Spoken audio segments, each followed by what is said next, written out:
you been going on dates and wondering whether you should start a relationship? Or maybe you just moved because you got a new job, you're going to school. Since you don't know anyone and want to build connections, you might be asking yourself, should I date and seek a relationship? Due to social norms, we may often feel pressured to date when we're single, but entering a relationship is a huge commitment. Have you been reluctant to try but not sure why? Here are 7 signs you may not be ready for a relationship. 1. You care more about finding the perfect partner instead of working on yourself. Are you constantly daydreaming about finding your Prince Charming or Cinderella? When you're walking down the streets and see many couples holding hands or listening to love songs as you're waiting for the bus, it's normal to think about who your ideal soulmate is. Love is exciting when you meet someone you share chemistry with. But relationships always require work in order to survive. Getting butterflies in your stomach isn't ultimate love. Sometimes Prince Charming or Cinderella will let you down and it won't be perfect. Don't spend all your time and energy finding someone who meets every requirement on your list. Instead, work on being the best version of yourself. 2. You're still working on your goals and discovering who you are. Do you want to travel and see more of the world? Or join programs that help you turn your hobbies into potential careers? There's nothing wrong with doing you. In fact, soul searching is an incredibly rewarding experience. That's when you get to reflect, form connections with great people, and do more of what makes you happy. 3. You want someone to save you. It's not romantic to have someone save you from your problems or misery. If you're unhappy or want an easy way out of your problems, a relationship is not the answer. You can't expect someone to be your hero or stop the hurt from hurting. It's dangerous to use relationships to distract yourself from your problems. In fact, this can even attract toxic partners who feed off of codependent behavior. Live your life actively and don't wait for someone to show up. If you need help, that's normal and healthy. Surround yourself with supportive people who can be there for you on bad days. 4. You want to save someone else. You can't change or fix someone's damage. When you want to rescue someone from their bad habits, you will consider them more as a project instead of someone you want to be in a relationship with. Although it's possible to fall in love with someone you want to save, this doesn't create the best or healthiest relationships.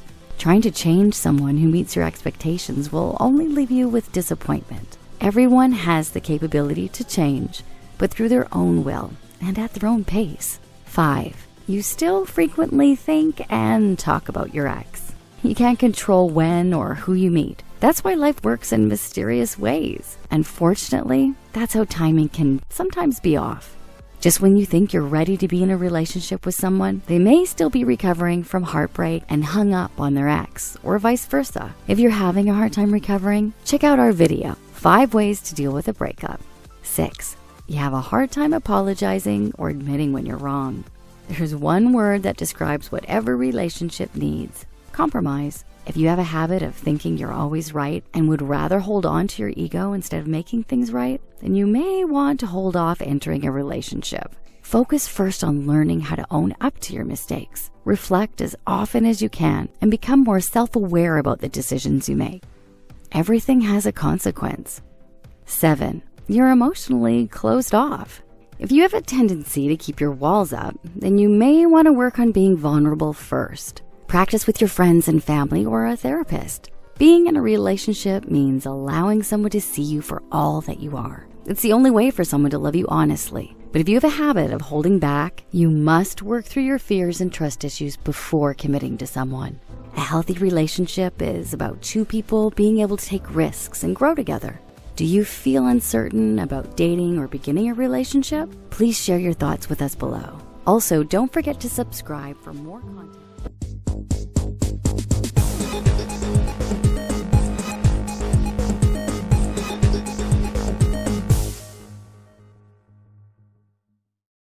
Having a crush can make you feel like the happiest person in the world. But at times it can also make you want to rip your hair out. We're sure you can relate. If you've seen the anime Kimi ni Todoke from Me to You, Kaguya-sama, Love is War, or any shoujo anime ever, you know exactly what we're talking about. Those shows make you want to crawl inside the screen and yell, "Just hiss at the characters. As you can guess from the title, this video is for all of you having crush troubles. If you're not sure how your crush feels, here are some signs they're more than happy to be around you. For starters, do they initiate contact? If you've ever had a crush, then you're probably really familiar with the who talks to who first problem. Should I message them? What if I seem too clingy? But what if I lose my chance? Yeah, that one. If your crush is comfortable around you, all these questions become easily solved. It's because your crush won't even have second thoughts about messaging you in the first place. When they often talk to you to tell you simple life updates, juicy gossip, or even random things, they're showing that they value your judgment and that they trust you enough to be open about whatever. Even shy introverts talk first when they really want to. So if you notice your crush making the effort, take the opportunity and don't leave them hanging. Next, do they throw formality out the window?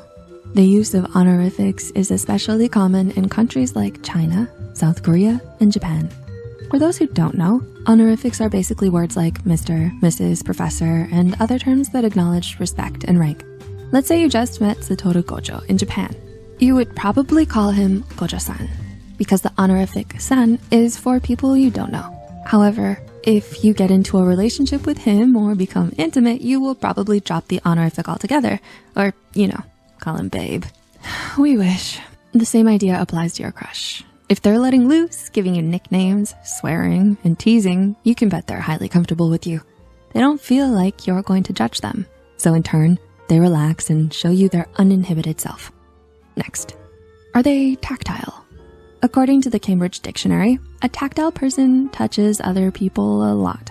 There are a lot of reasons why they may tend to do this. See, physical touch is like magic. It sometimes feels like it too. It doesn't require words, but it says so much.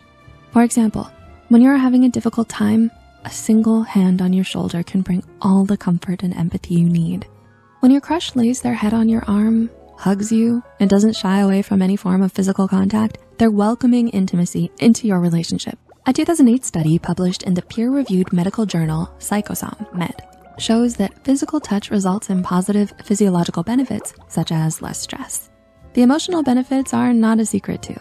Touching can make you feel included, nurtured, and perhaps even sexually engaged. But what if your crush doesn't touch you at all? That's okay. People can also avoid touching due to numerous factors, such as childhood upbringing, trauma, social anxiety, preference, and more. There are many ways to display affectionate behavior, so try to see if they do the other signs instead. Do they welcome conflict? Arguments are a natural, healthy part of relationships. However, plenty of people choose to avoid or ignore conflict because they either don't know how to address it appropriately or are scared to. So if your crush is not afraid of voicing disagreements and getting into debates with you, they're very comfortable. According to Jared Anderson, author of 3 Reasons Arguments with Your Partner Can Be Beneficial to Your Relationship, healthy conflict can develop better understanding, address necessary concerns, and build a greater connection.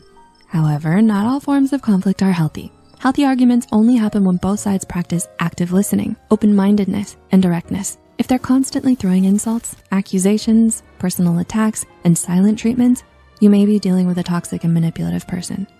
If you're finding this video helpful, please don't forget to hit like. We appreciate your love and support.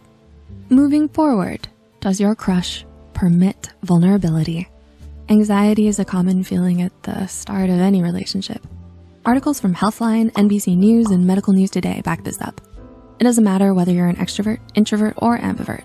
You can still constantly worry about how you look, how you speak, or how your crush is perceiving you. This is why it can be very special when your crush opens up about their deep problems, quirks, and flaws. It can make you realize that, yeah, they're human, just like you. And sometimes it makes you like them even more. It's certainly not easy to talk about personal weaknesses and insecurities, so when your crush goes out of their way to let down their guard around you, you're not just anybody. You're someone dear to them. It's good if your crush does some or all of these things, but remember that it doesn't necessarily mean they're romantically attracted to you. To know if they like you back, you can check out our other video, flirting or just being nice. Thanks so much for watching. See you next time, and remember, you matter and deserve love.